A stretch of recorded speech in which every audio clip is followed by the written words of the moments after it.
So with the upcoming launch of Overwatch, I got to thinking again about these multiplayer-only games, and how a lot of them are kind of dead on arrival. They're doomed from the start. There's a lot of reasons that I think play into this, and I'd like to talk about those here in this video.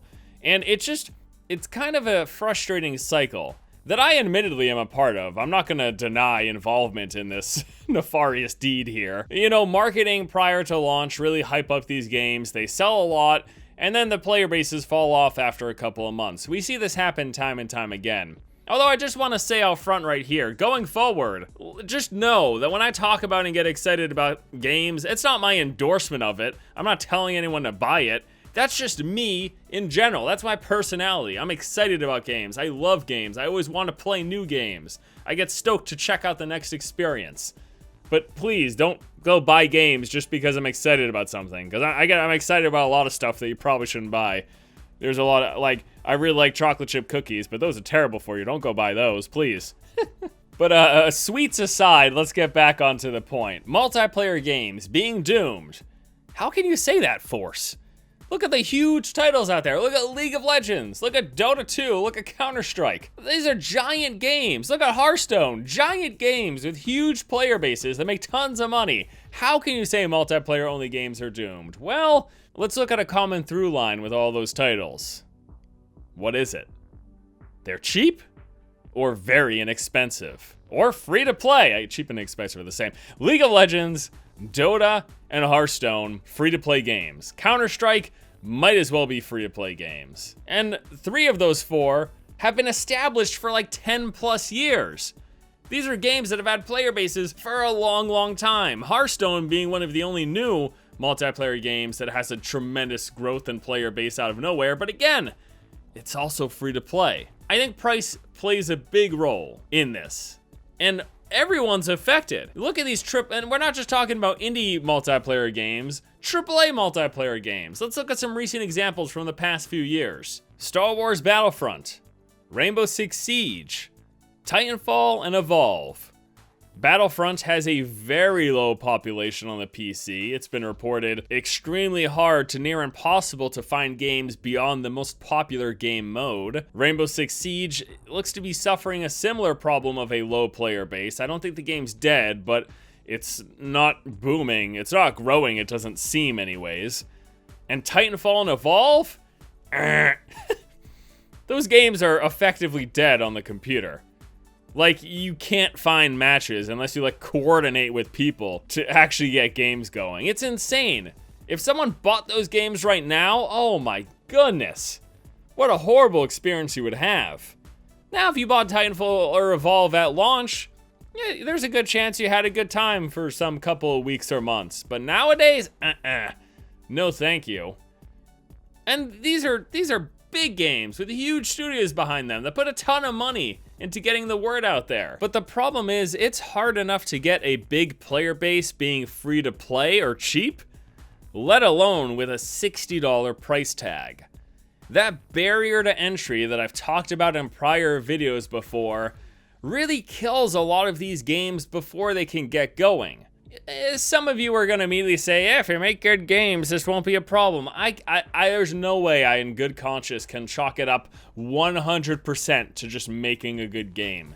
Because I feel like a lot of these games have been good.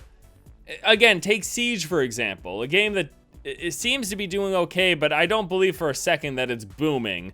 Unless we got official word from the developer or publisher that said, we're growing faster than ever.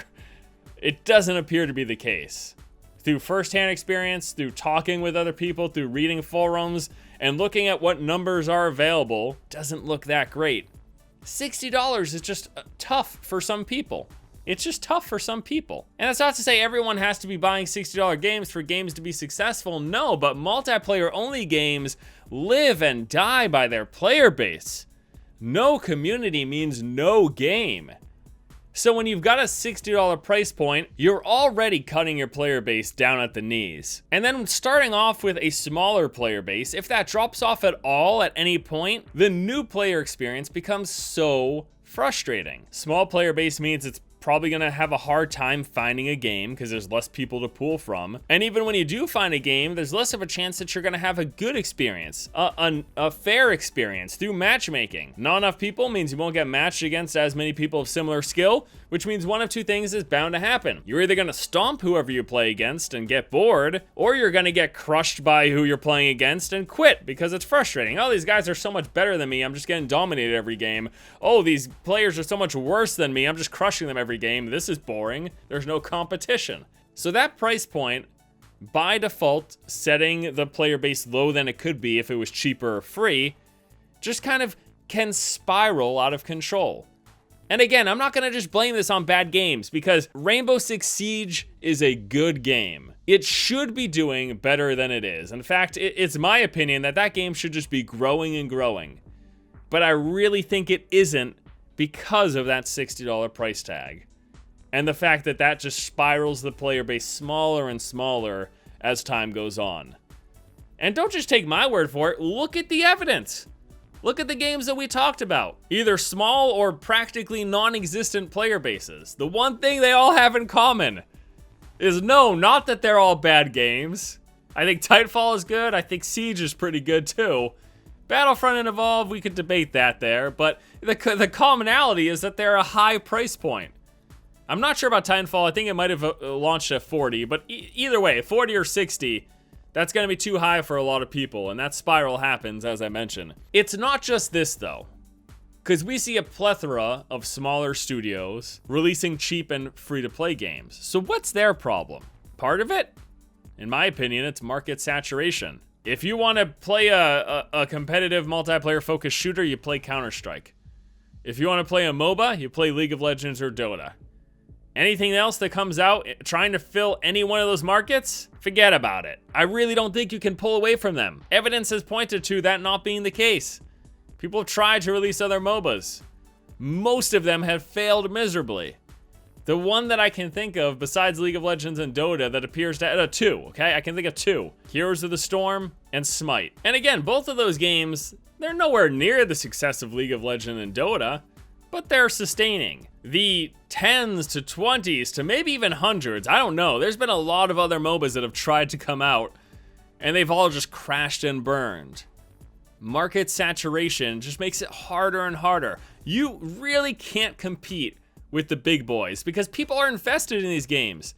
People have thousands of dollars in skins and playtime in League of Legends, Dota, and Counter-Strike. Trying to come up and pull from that player base, yeah, you might be able to take a portion of the player base. You might even be able to hold a good portion for some time.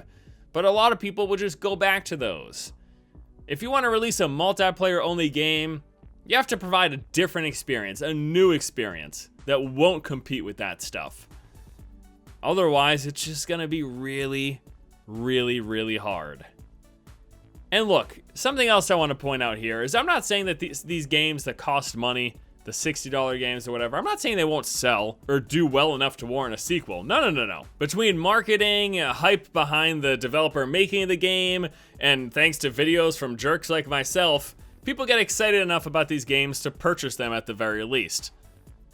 But the question becomes the ongoing player base. How many people stick around months after launch, let alone years after launch? And then here's another point. There's a really good chance that some of these big companies don't really care all that much if we keep playing the game. If we bought it enough to make them a good enough of a profit to make a sequel that they are fairly certain will buy as well, I don't know if they care. If anything, if we want to be super cynical, we could even say they prefer if the player base drops off because that'll reduce server costs.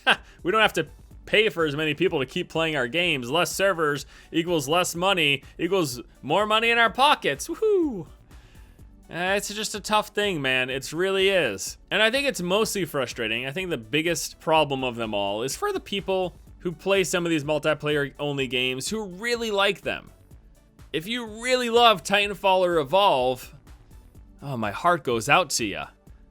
That's a crapshoot. That's a tough place to be stuck in. Now, what's the solution to this? And we don't want to just complain monger here. I don't want to sit here telling you, oh, the sky is falling, everything's doomed. Well, I am telling you that a lot of multiplayer-only games are doomed. I think the solution is Making something unique so that you're not directly competing with the big dogs that are already out there.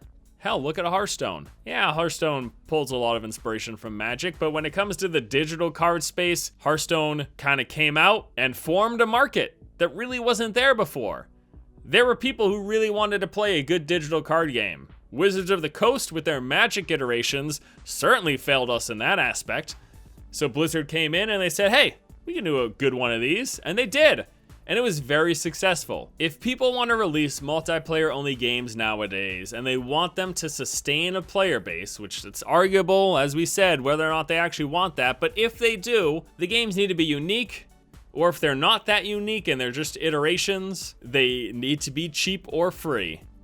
Because that's really the only way you're going to stand a chance of pulling people away from the big dogs and maintaining a healthy player base. Now, when it comes to Overwatch in particular, because I know we've been playing Overwatch footage in the background and we began the video talking about it, I think they'll be fine, but I think that's mainly because it's Blizzard. Blizzard has an ingrained fan base of people who will just play their games. And Overwatch is good. So if anyone stands a chance, it'll be them, it'll be this. I trust that Blizzard will do their best to make sure you guys are playing Overwatch. Alright guys, that is going to do it for me here today as we discuss whether or not multiplayer only games are doomed. As always, please let me know your thoughts in the comment section below, and until next time, I'll see you later.